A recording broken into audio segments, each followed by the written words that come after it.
From the 21CM studios, I'm Mark McCoy, your host and Dean of the School of Music at DePaul University. Today's guests are bassist Peter Seymour, cellist Eric Stephenson, and flutist and beatboxer Greg Pattillo. Collectively, they are Project Trio. Combining the virtuosity of world-class artists with the energy of rock stars, Project Trio is breaking down traditional ideas of chamber music. The genre-defying trio is acclaimed by the press as packed with musicianship, joy, and surprise, and exciting a new generation of listeners about the joys of classical and jazz music. Gramophone magazine recently singled out the group as an ensemble willing and able to touch on the gamut of musical bases ranging from Baroque to nu metal and taking in pretty much every stylism in between. So please welcome the Project Trio. Welcome, guys.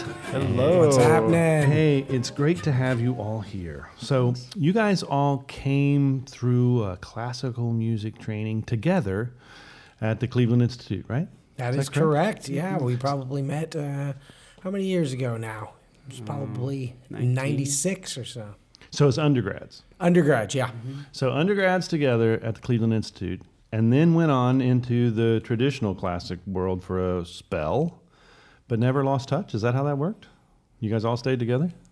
Yeah, actually, we all kind of went our own ways after school, but we did stay in touch. Peter and I were still playing classical music at the Colorado Music Festival, and we were still chatting with Greg, and we just kind of came back together many years later after school. That. And, that's cool. See those bonds you forge as undergraduates hang Absolutely. together. That's right. Yeah. Then Greg had to run off and get a PhD in beatboxing, right? Yeah, Honorary.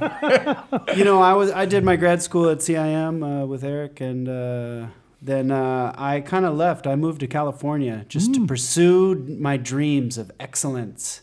And in California, I found nothing working out for me. Though. As a musician, like I all of a sudden, you had to do these things like pay the rent and get a job and all this stuff. Nasty habit of eating. And I never quite figured it out there how to do that musically. And then the jobs that I got meant that I worked late at night and couldn't do all the cool music stuff I wanted to do. And but you know, when life gives you lemons, right? Yeah.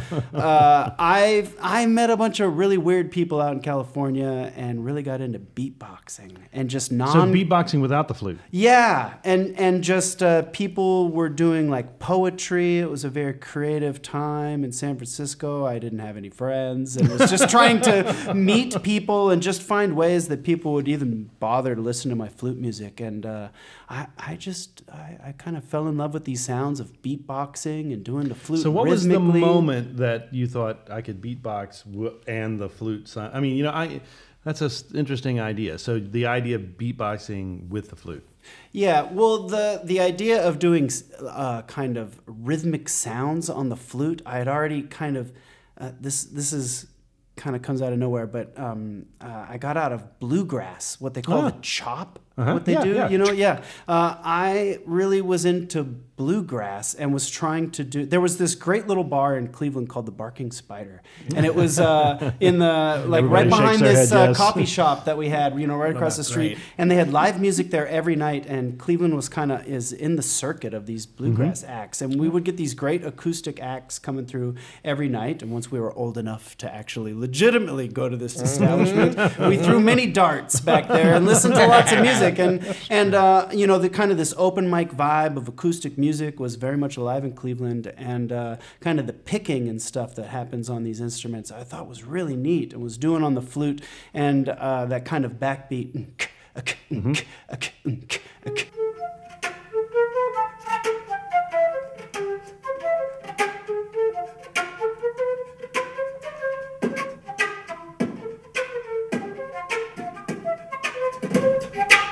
And so actually it was like a paradigm shift. I was like, oh, if I just make those sounds more electronic, it's beatboxing. So actually I didn't have to go too far to find the beatboxing. I was already making these sounds, but in a totally different style. And this is kind of our message, you know, like we have these tools, we have these instruments and these sounds, and if you just tweak a little bit here and there, you really can do all these different styles of music. And people are begging for it, we found. I mean, this is something that is is electrifying in our concerts, Yeah, At least you're going to like something. In our Right. set, Oh, absolutely. We really cast a wide net. And that's part of the game is that as you're developing, you want to find your own sound. And every musician, Beethoven, Miles Davis, doesn't matter, all looking to find their own sound.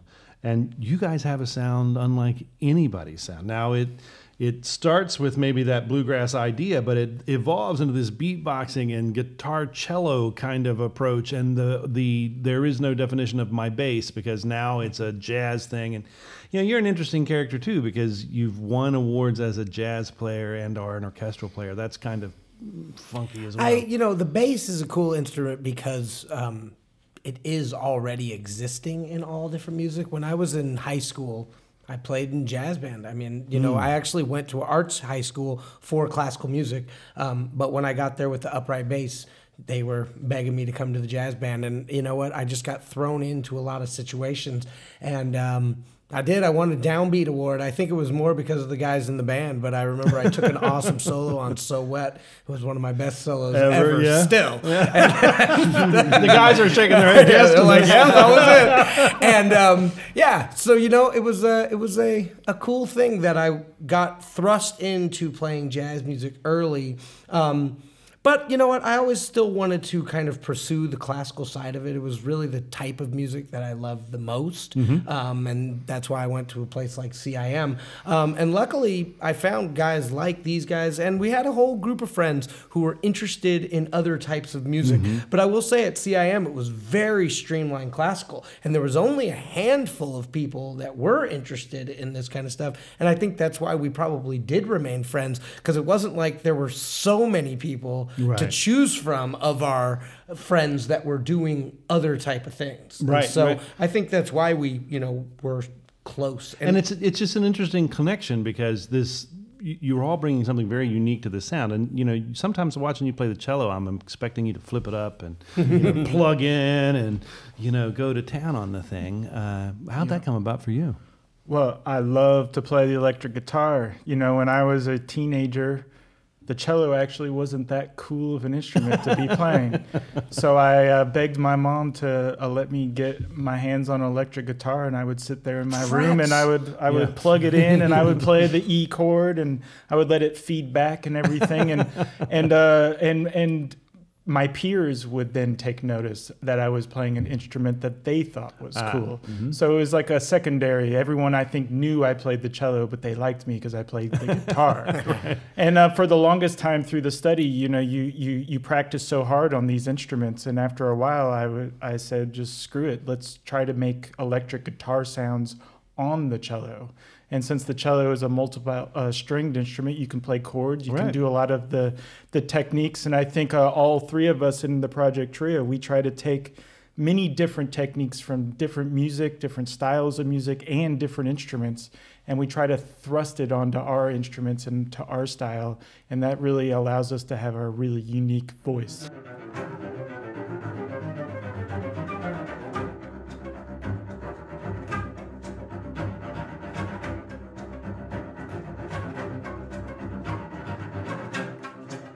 So when you guys are rehearsing together, do you get into each other's stuff? Or is it just like, you just always bring your thing and I'll leave these guys be and I'll always bring my thing? Or do you say, why don't you try some of this? Are you guys into each other's stuff when you're writing and arranging and working on a chart? Or is it just, this is what I brought into it and it's what makes the project trio sound? I would just say that we try everything. We really do. Right. Everything yields different results. Sometimes we assign roles, you know? Peter, you play the bass part. You know what I'm saying? And I'll play the melody. And Eric, you fill in some chords. That's kind of like one of the basic modes we can. Yeah. But if you just say you play the bass part, I mean, I could play the bass part on a flute. Right. Right. And then maybe that's just what I take care of. He doesn't have to tell me what to play or whatever. But we have fun being pretty strict, telling each other what to play too. It also kind of falls on to the same foundation. We don't talk to each other as classical musicians. I don't hand Greg a sheet of music and say, play this. We talk to each other more like jazz musicians where there's a foundation, maybe a chord progression or a style that we're going after. So then once we're all on the same page, then it's just fill in the gaps kind of moment where if I'm assigned the bass role and I know the foundation of the progression, I can fulfill that bass role while the other guys fulfill their roles.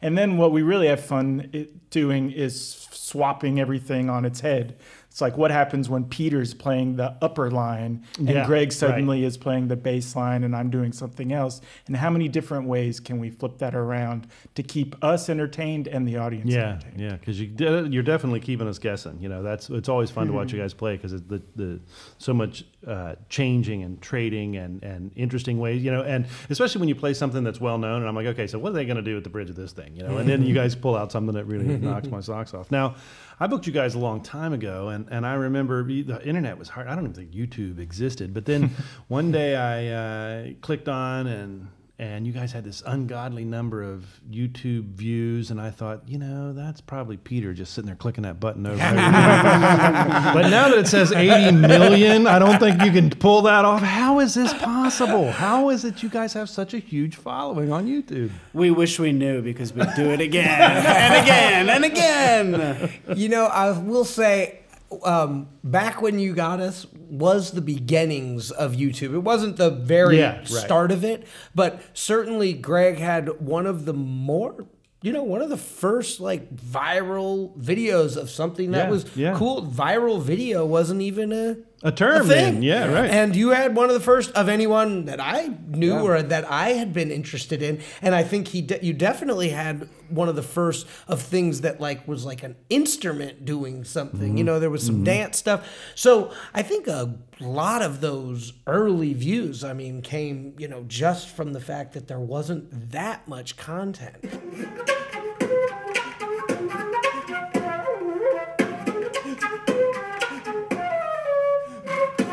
But now, I mean, you guys have grown exponentially. I mean, I remember when you guys hit the 1 million mark, and I'm like, holy cow, 1 million views, and now it's astronomical to that. And that's one of the cool things, and you know, we talk about it quite often, talked about it in the concert, is that you just have to keep creating content and putting it out there, because honestly, you don't know what the one is that people's going to watch. And we put up videos that no one watches, and then hopefully you try to put up one that somebody will eventually watch. And so, you know, that's the only way you can do it with the internet. That's you know, one way to do it with making videos. And you know, you guys have been at this for about 10 years or a little more now, and it's even changed in those 10 years. It's radically different. But you guys really are one of the first groups that I knew that completely controlled your entire mission and message. No one gets into the project for you. You guys manage yourselves, you record yourselves, you have total product control. So now, Peter, you kind of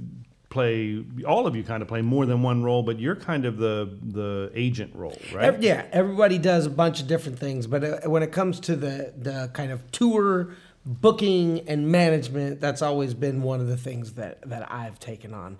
And it's a wild thing to do, you know, but it's just like anything else. You really do. I mean, we preach this all the time about doing it every day and practicing every day. You know, the kind of the management side is the same exact thing. It is doing it every day and like actively trying to work on problems and creatively move through all of the things that need to get done. It can be time consuming, but it's also, you know, it's highly creative work, and I enjoy it. And I actually think that the more people take hold of, you know, what they're doing, the more they're going to have ownership of their ensemble. And I think that's one of the reasons why we've stayed together and been successful, is that, you know, everyone takes on these different jobs and has ownership of the group. And that's what pushes the group forward. Yeah, and you know, you guys are like the whole is greater than the sum of its part story. You know, when you hear you play, it sounds like a lot more than 3 people. I'm trying to remember how I first heard you play, and I think it might have been a bootleg tape, to tell you the truth. I'm not even positive how I heard, but I remember when I saw you, I thought, really? All that sound comes from those 3? Because I wasn't imagining it being just 3 people.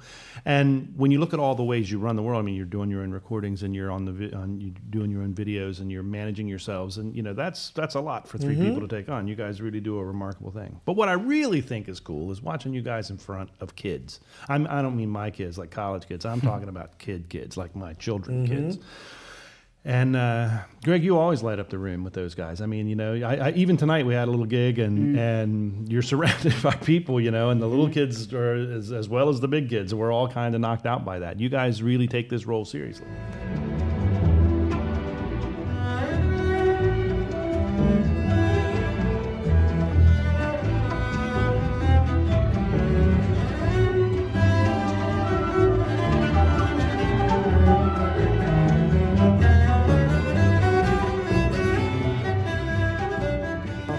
Love it. We are showmen. Yeah. You know, yeah. And we love to entertain. And sometimes in the music business, it's not always entertaining. Yeah. But we love to entertain. Put a light on us. I mean, frankly, we could step off a plane and entertain right there. Yeah, right. Pick it up at any And we moment. love audiences, and you know,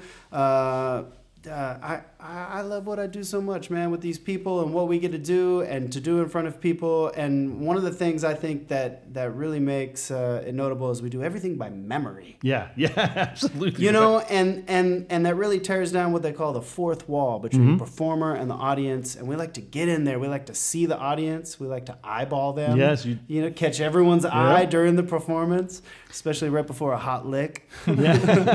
And you guys are like actors as well as performers. I mean, because like when you do Peter and Wolf, for example, everyone's got their little bit going on. So, you know, but you really seem really committed to the educational element here.